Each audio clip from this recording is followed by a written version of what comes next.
다음에 그래서 우리가 이제 돌아와서 교재 그 203페이지에 나와 있는 이제 신용장 통일 규칙. 이거는 이제 법규 시간에 우리가 자세하게 다룰 내용이라서 기본 이론 시간에는 이 법규에 있는 내용들을 사실 UCP 600이라는 내용들을 세부적으로 모두 다루지는 않을 텐데 그래도 이 내용들은 알고는 있어야 된다는 거죠. 그래서 그 기본적으로 여러분들이 공부하는 것들을 보면 뭐 UCP 600에서 나와 있는 내용들을 아주 자세하게 다 외우기는 해요. 근데 막상 정작 너무 이제 규칙 규정에 있는 내용들만 달달 외우다 보니까 오히려 막상 뭐 UCP 600에 대하여 설명하라고 한다면 이것들에 대한 의의, 이것들에 대한 배경은 막상 미리 준비 안 하면 이거는 정말 못 쓰는 거기 때문에 최소한 기본적으로 그렇다고 너무 장황하게 이거 교재에 나와 있는 그 이상으로 내가 준비하겠다고 하면 시간 낭비고요. 그냥 교재에 나와 있는 최소한의 어떤 그것들에 대한 어떤 재정, 이것들의 배경, 필요성 이런 거 정도는 그냥 교재에 나와 있는 내용 정도만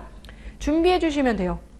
그래서 우리가 법규에 가면은 이 규칙에 있는 세부적인 내용들을 들어갈 테니 최소한 지금 우리가 하고 있는 기본 이론 시간에는 여기에 나와 있는 이 규칙이라는 이 신용장 통일 규칙이라는 것이 무엇이고 어떤 내용인지 정도는 미리 알고 들어가자는 거죠. 왜냐하면 나중에 이 규칙의 세부적인 내용들을 가게 되면 자꾸 이런 기본적인 배경이나 이런 것들을 뒤로 미루게 되는데 이게 그냥 시간이 마냥 가서 진짜 시험장 가기 전까지도 안 보게 되는 경우들이 많이 있어요. 그런데 최근 문제 트렌드가 뭐냐면 좀 규칙이라고 하는 것들에 대해서 굉장히 지엽적이고 단순 암기식의 문제가 나오고는 있으나 그러면서도 이 기본적인 규칙이라고 하는 것들에 대한 어떤 등장하게 된 배경, 목적, 의의 이런 것들은 꼭 물어보고 있단 말이에요.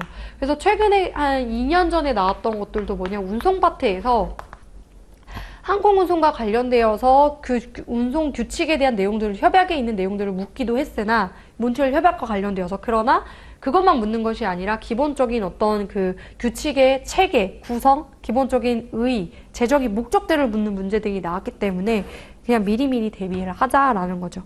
그래서 203페이지에 3대 법규로서 굉장히 중요한 신용장 통일 규칙이라고 하는 것들을 보면 중간 부분에 볼게요. 그래서 만약에 뭐 배경, 재정 경위도 지금 여기서는 뭐 한 20줄 이상 나와 있지만 여기 있는 걸 뭐 달달 외우기보다는 이 안에서도 이제 중요한 부분만 기본적으로 좀 외워놓는 거예요. 그래서 중간 부분 보면 국제상업회의소 ICC에서 최소한 누가 언제 어디서 만들어질 정도는 알아놔야죠. 그렇죠? 그래서 ICC가 만들었는데 뭐 신용장과 관련된 용어의 해석, 취급 규정의 국제적 통일을 위해서 이런 노력을 해서 33년 6월 3일에 비엔나에서 화한 신용장에 관한 통일 규칙 및 관례, 그래서 전체적인 풀네임 정도는 기본적으로 외워놓고 만들었다. 그래서 이것들이 그 등장했을 당시에는 전문 5장 49개 조항으로 일단 등장을 했다가 이것들도 마찬가지로 계속해서 개정이 되어 나왔다는 거죠. 그래서 UCP라는 것들이 지금 현재 최신판이 2007년에 등장한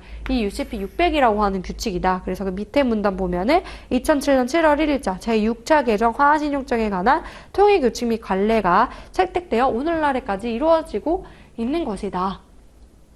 라고 볼 수가 있겠죠. 그래서 사실상 이제 UCP 600이라고 UCP가 처음에 등장했던 것이 그래서 언제냐면 1933년이라는 거죠. 그래서 이것들이 등장한 이후로 쭉 지속적으로 이제 개정이 되어 왔었던 것이고 우리가 준비해야 되는 것들은 모든 개정의 내용들을 준비할 필요가 없고 우리는 UCP 600에 대한 초점, 이 내용들을 완벽하게 외워주시되 조금 더 욕심을 낸다면 UCP 500에서 600으로 넘어오면서 어떤 부분들이 개정이 되어 있는지 정도는 알아두면은 좋겠다라는 거죠. 그렇죠? 그래서 이런 흐름들이 있었고 그 다음에 이 UCP 600이 이제 93년도겠죠. 93년도가 이렇게 등장을 했다.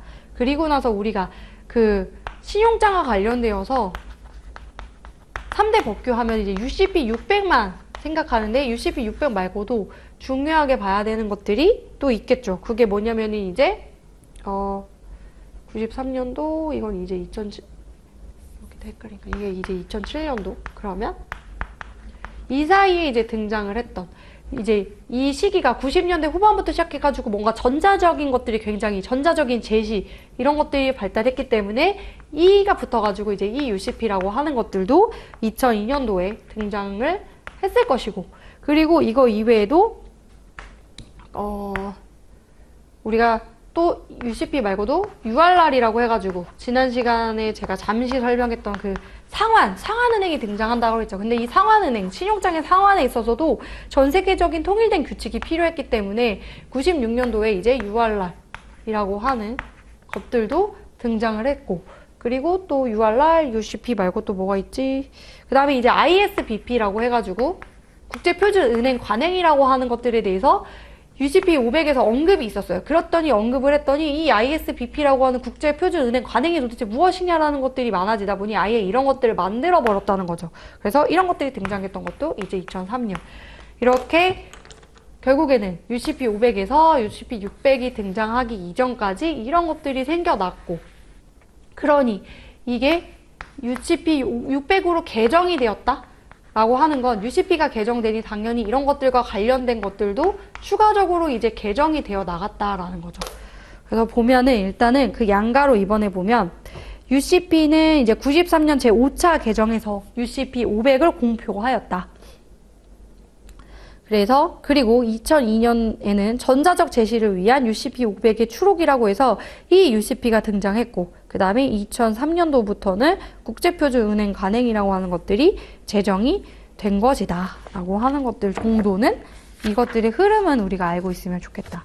그래서 이제 아까 말씀드린 대로 기존에 분명히 개정이 된 것들, 인커텀즈도 마찬가지로 개정의 특징들을 시험에서 물어볼 수 있듯이 UCP 500에서 UCP 600으로의 개정의 특징도 시험 문제 분량으로 출제되기가 딱 좋아요. 그래서 우리 204페이지에 보면 여러 가지 특징들이 있는 거죠.